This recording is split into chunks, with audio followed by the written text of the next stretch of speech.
Salam sejahtera Malaysia, denyut nadi suara rakyat bergema di channel ini. Terima kasih kerana bersama-sama dalam channel ini. Untuk mendapatkan berita terbaru setiap hari, sila tekan butang subscribe, like dan share. Malaysia kita punya, cintai Malaysia aku, kita jaga kita. Sila tekan butang subscribe, like dan Salam sejahtera Malaysia, denyut nadi suara rakyat bergema di channel ini. Okey, tuan-tuan dan puan-puan yang dihormati sekalian. Isu sekarang yang paling panas di Malaysia adalah isu tentang dana syarikat Arak kepada sekolah vernikular. Bisinglah seluruh dunia, bisinglah walaun tit, bisinglah semua. Tapi tahukah anda, dana syarikat Arak kepada sekolah vernikular ini sebenarnya diamalkan oleh kerajaan yang terdulu-dulu lagi pun, bukan daripada Pakatan Harapan. Jangan salah. Ini bukan berlaku pada Pakatan Harapan baru. Bukannya Datuk Seri Anwar Ibrahim DAP jadi kerajaan baru semua perkara ni ada, tak ada. Benda ni sudah ada sejak dari dulu lagi. Zaman Muhyiddin jadi Perdana Menteri ada. Zaman Hadi Awang di kerajaan ada. Zaman PAS dalam kerajaan ada. Jadi entah kenapa sekarang seolah-olah benda ni adalah benda yang dicipta oleh kerajaan Madani ni. Jangan, tak ada. Jangan pandai-pandai cipta fitnah. Naib Presiden UMNO Datuk Seri Muhammad Khalil Nordin menegaskan bahawa tiada yang tidak kena dengan tindakan sekolah vernakular menerima dana sumbangan syarikat minuman keras dan judi. Ini kerana katanya amalan itu sebenarnya sudah pun dilaksanakan sejak kerajaan terdahulu lagi, termasuk kerajaan yang diterajui oleh Barisan Nasional dan Perikatan Nasional. Inilah yang saya pelik nih. Bila waktu Perikatan Nasional semuanya tak ada dosa tau. Memang hebat betul. Seolah-olah memang perfect. Tapi waktu orang keluarlah ini haram lah apalah, semua benda keluar. Tapi zaman dia tak ada yang haram. Tegasnya, wang kerajaan yang diperolehi daripada hasil aktiviti perjudian dan arak tidak disumbangkan kepada masjid. Sebaliknya, ia akan disumbangkan kepada tokong dan sekolah vernakular. Jadi beliau berkata, soal syarikat arak kah, syarikat judi kah, menyumbang kepada sekolah vernakular ini sebenarnya itu sudah diamalkan daripada dulu lagi. Sebab kita berpendapat duit kerajaan hasil judi dan arak jangan kita guna untuk sumbang ke masjid. Jadi kita beri kepada ya tokong, kita beri kepada sekolah vernakular, dan itulah amalan yang diteruskan oleh kerajaan sekarang. Entah zaman Muhyiddin mungkin dia tidak buat kot. Cobalah tanya Muhyiddin, zaman dia ada buatkah benda tu? Beliau yang juga Menteri Pertahanan berkata demikian kepada media selepas merasmikan mesyuarat perwakilan UMNO bahagian Gombak di Kompleks Lincah Mahaguru Omardin KLMO di sini hari ini. Muhammad Khalil Nordin turut mempersoalkan tindakan pemimpin Perikatan Nasional yang mengkritik sumbangan dana syarikat minuman keras dan judi kepada sekolah vernakular, sedangkan ketika mereka berkuasa dahulu pun gabungan itu tidak berusaha pun untuk menghentikan amalan berkenaan. Waktu dalam kerajaan tiada pun usaha, sudah jadi pembangkang nak jadi hero. Memang agak pening kepala, masuk air otak mungkin. Beliau berkata sumbangan wang syarikat minuman keras dan judi kepada sekolah vernakular itu sudah diamalkan kerajaan dahulu. Denyut nadi suara rakyat bergema di channel ini. Terakhir penutup dia, jika ia tidak betul, kenapa tidak menghentikan amalan itu ketika mereka berkuasa jadi kerajaan dulu? Kenapa? Sila jawab. Muhyiddin, Hadi Awang, sila jawab. Denyut nadi suara rakyat bergema di channel ini. Bye bye. Salam sejahtera Malaysia, denyut nadi suara rakyat bergema di channel ini. Okey, tuan-tuan dan puan-puan yang dihormati sekalian, jangan main-main dengan api. Nanti terbakar diri. Jangan cuba-cuba nak jadi hero, nanti sendiri termakan dengan hero. Ramai orang mau jadi hero, cuba dedah ini, dedah itu, dedah dokumen. Tapi hati-hati bila mau dedahkan dokumen-dokumen yang sulit. Hati-hati, nanti sendiri termakan diri. Nanti sendiri termakan dengan keinginan untuk mau jadi hero tapi salah, melawan undang-undang. Ini tidak boleh dibiarkan. Jadi akhirnya Ketua Polis Kuala Lumpur memberikan penjelasan, peringatan. Dedah dokumen sulit kerajaan adalah kesalahan serius. Itu kata polis. Penahanan reman ahli jawatan kuasa penerangan bersatu, yaitu Badrul Hisham Syaharin, adalah proses biasa yang dilakukan berdasarkan keperluan siasatan. Jangan pula lepas ini kata kena tunggang lah polis, kena tunggang lah. Tidak, memang ini semua begini. Dulu pun salah seorang pemimpin Pakatan Harapan kena dalam kes ini. Siapa dia? Rafizi. Jadi kalau sekarang Cikgu Bat kena, sebab itu biasa terjadi. Jangan pula Muhyiddin tiba-tiba merayan kata itu ini. Muhyiddin tahu sangat, dia tahu betul dengan undang-undang ni, dan saya terasa Cikgu Bat pun tahu dengan undang-undang ni.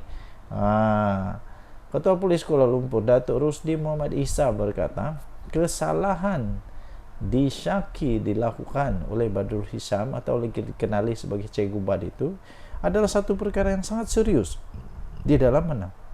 Di bawah Seksyen 8 Akta Rahsia Rasmi tahun 1972. Jadi dia kata ini proses biasa untuk menahan reman. Ada laporan, jadi kesalahan itu kita akan siasat, dia kata. Jadi kesalahan itu benarkan kita buat tangkapan, dan ada keperluan kita akan tangkap, bergantung kepada siasatan, katanya. Jadi janganlah risau kalau tidak ada apa-apa salah, nak takut apa? Kalau memang buat salah, terimalah. Saya pikir Cikgu Bat yang dipilih menjadi orang-orang besar di dalam bersatu, dia bukannya bodoh kah, babal kah, tak palui kah, tidak. Dia bukan palui. Dia tahu konsekuensi bila dia keluarkan benda tu, bila dia kongsikan maklumat tu. Dia tahu kalau itu rahsia kerajaan kah, bukan rahsia kerajaan kah. Jadi sekarang kalau mau jadi hero, teruskanlah jadi hero, tapi jadilah hero yang bijak. Jangan jadi hero yang bodoh pula. Berdasarkan Seksyen 8 Akta Rahsia Kerajaan, kesalahan itu sangat berat. Membabitkan dokumen kerajaan, walaupun cuma salinan, kita nak tengok siapa yang ada dokumen hak milik kerajaan itu. Sebab dia, Cikgu Bat, tidak bekerja di situ. Ini yang bikin pening nih. Cikgu Bat tidak kerja di situ, tapi dia ada itu dokumen. Jadi dari mana dia dapat, macam mana dia boleh dapat? Ini memang mengejutkan. Beliau berkata demikian pada majlis serah terima tugas Ketua Polis Daerah Dang Wangi di Ibu Pejabat Polis IPD Dang Wangi. Okey, jadi anda boleh layari seterusnya di dalam Harian Metro, hmetro.com.my untuk berita ini. Dedah dokumen sulit kerajaan adalah kesalahan serius, kata polis. Kita jumpa lagi. Bye.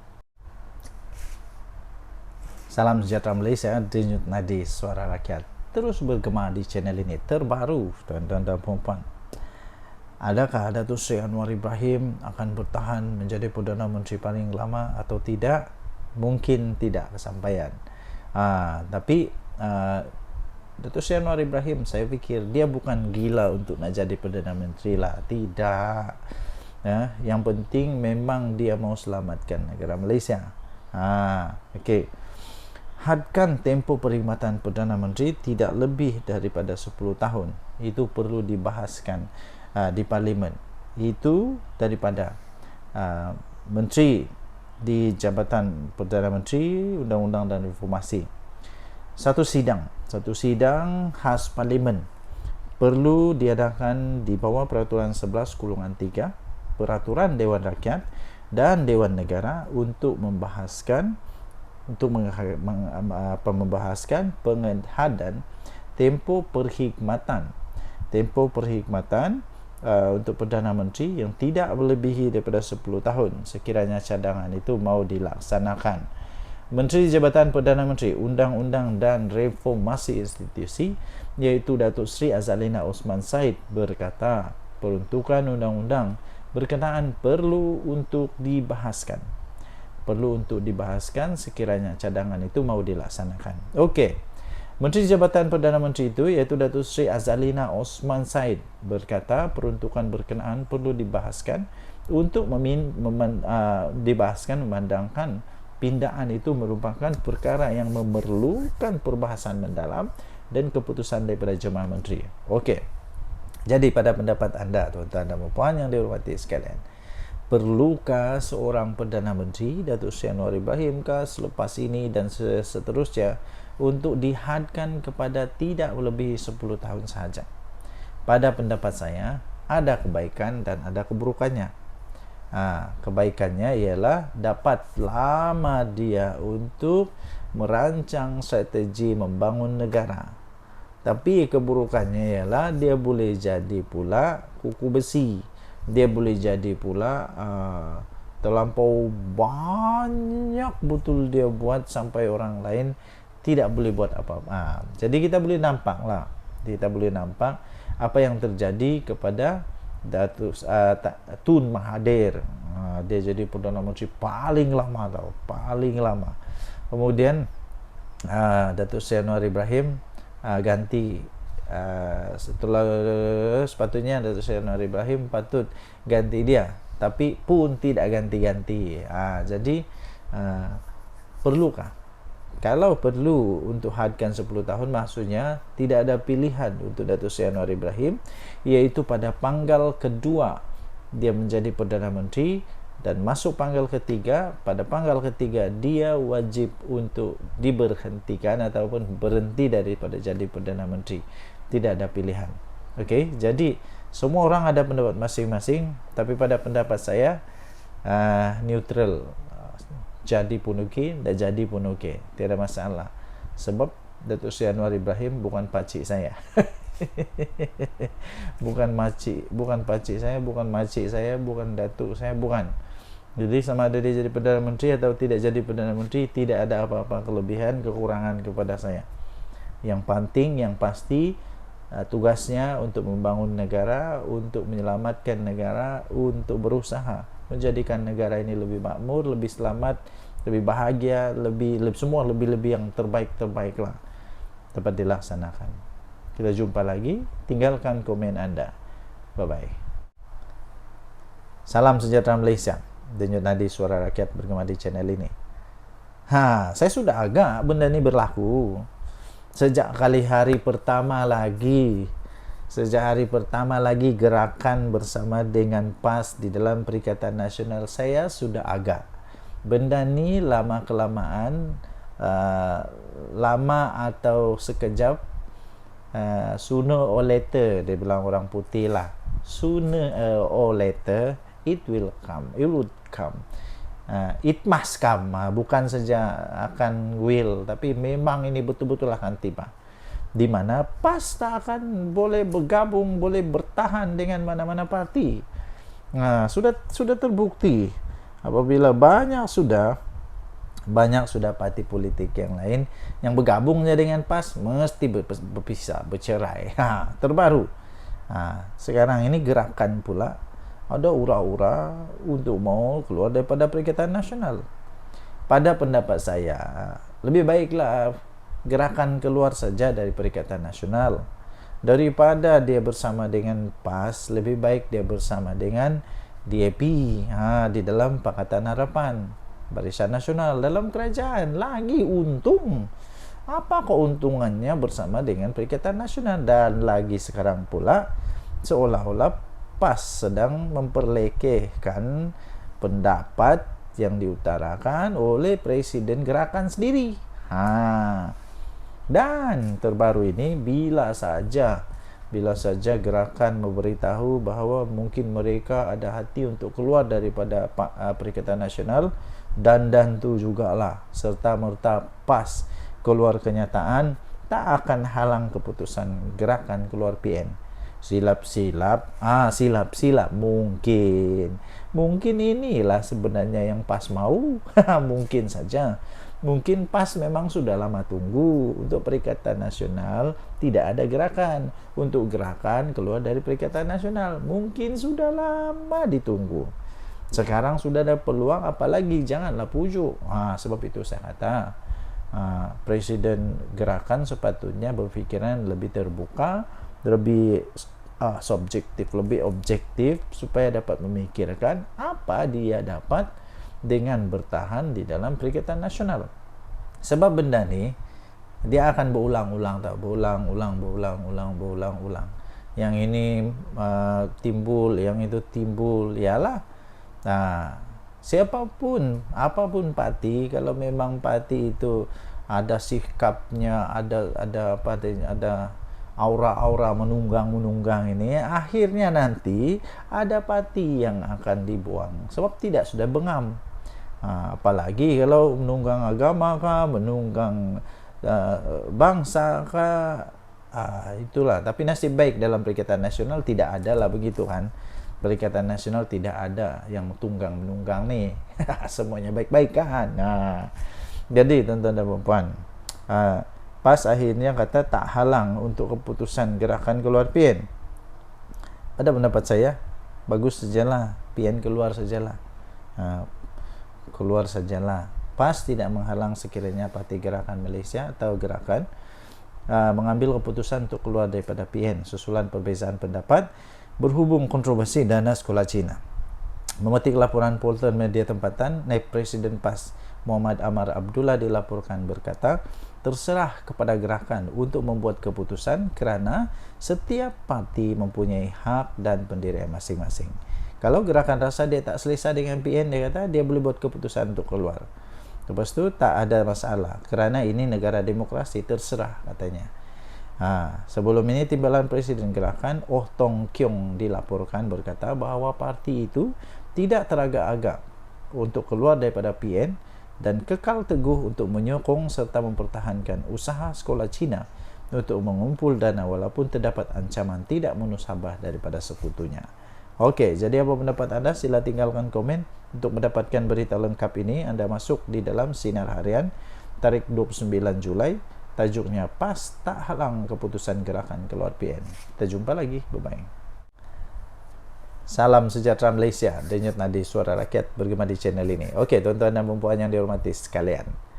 Anda setujukah kalau saya kata begini? Bikin apa PAS dalam kerajaan? Tidak ada apa-apa pun kelebihan kalau PAS masuk kerajaan Madani sekarang ini.